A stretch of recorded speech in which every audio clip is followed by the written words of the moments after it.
Okay, so welcome back to another lecture, guys. Now, in this lecture, I'll be talking about prompting. So whenever you are trying to build a RAG application, or maybe you are trying to use a LLM with respect to any framework, for example, a LangChain, LangGraph, Llama indexes, anything, prompting always plays an important role. So whenever you are trying to give an instruction, or even when you are trying to chat with a ChatGPT or maybe a Gemini or any other LLM on any other platform, so prompting always going to play a very crucial role. So if you are not going to give a prompting in a correct manner, so obviously your result is going to hallucinate and you will end up getting a random result. We as a human being have a tendency to ask a question indirectly without giving a context, but ideally that should not happen. So ideally that should not happen. So now let's try to understand that how we can try to give a correct prompting and what is the difference between good and bad prompting. Now, to show you this example, I will be using a Eury ecosystem because Eury ecosystem is going to give me API access for a 25 plus model. And here we have a code example for a chat completion. Simply means that I can try to give a prompt over here and eventually it will try to give me the output. With respect to simple RAG application, I'll try to show you this particular one. So fine, let's get started. So here, what I will do is that let me show you one very simple example. So here, let's suppose I have a retrieve document. So this is a document. So where I have mentioned a little bit about a lang graph, fine. A little bit about a lang graph I have mentioned over here. And I'm trying to use this generate completion with the context. So this is a simple custom method which I have created. Ultimately, I'm trying to use this URL. So which is going to give me an access of a Eury API ecosystem, by the way. And here, so I have to place my Eury API key. So let's go ahead and try to create an API key. It's very simple. So click on create API key, a test, and any name you can try to give. And in a fraction of a second, it will try to create the API key. So which is going to give me an access of 25 plus models. Okay. So I have just replaced it. Now here is my document. Ideally, we keep this document inside any of the vector database. And I have already discussed about it multiple times that how you can try to store this entire document as a vector into a FAISS or maybe into a ChromaDB, maybe into a Pinecone, Quadrant or any other vector database. I've already discussed about it. And I believe if you are able to go till this point, you must be aware about a vector database and how RAG application actually works. We all are aware about it. So technically, I'm going to focus on a prompting side of it. So this is my document, for example. Yeah, I'm just trying to keep it here. I'm not converting into a vector DB because we all know how to do it. And then I'm trying to prepare the prompt. I'm saying that you are a helpful assistance based on the following retrieve document, means whatever document which I'm trying to give.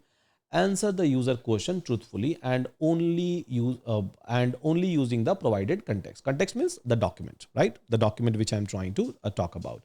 So here, context wise, clearly I have mentioned that try to use the retrieve document, this document, yeah, the data set that I have provided. And then this is my question that what is a lang graph? It will go over here inside a payload and it will try to give a prompt, and I'm using a model called as GPT 4.1 Nano. Maximum token output is equal to 500 and temperature I'm going to set is equal to 0.5. So temperature should vary between 0 to 1. So closer to 0 means less hallucinating answer. And closer to 1 means obviously a more hallucinating answer. And then I'm trying to hit this particular URL. So URL means the above one where we have hosted a Eury API.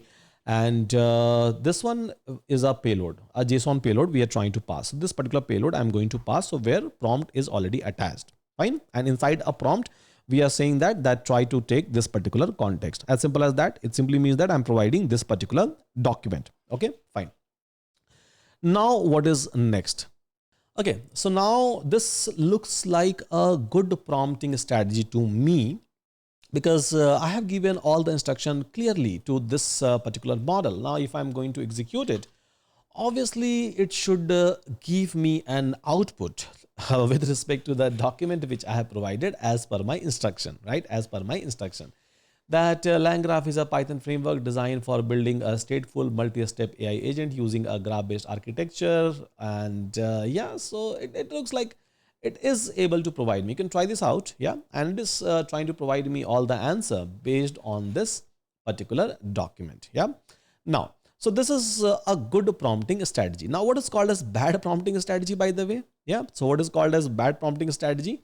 So here I'll try to copy the code, same code, and okay, I think I was not able to copy.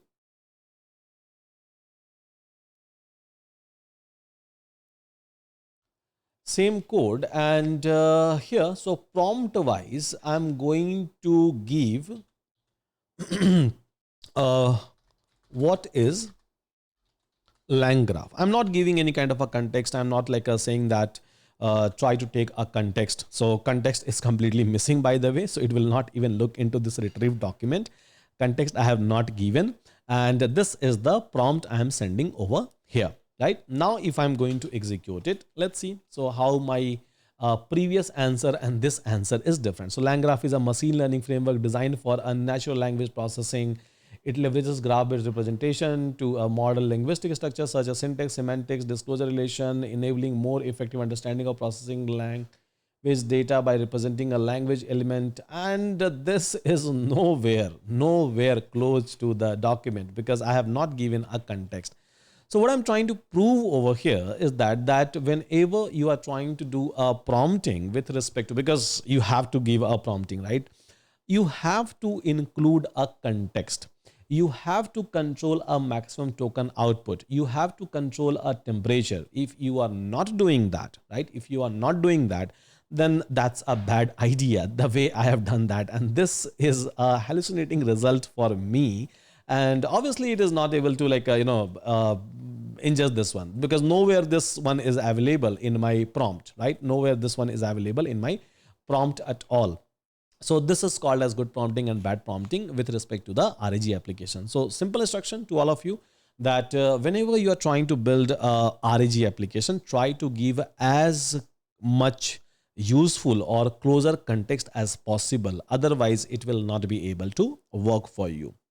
Hope this makes sense to all of us, and hope all of you are going to experiment it a lot with all the permutation and combination. And then eventually you will get to know the final result. With that, thank you so much, everyone. Take care and see you again in my next lecture.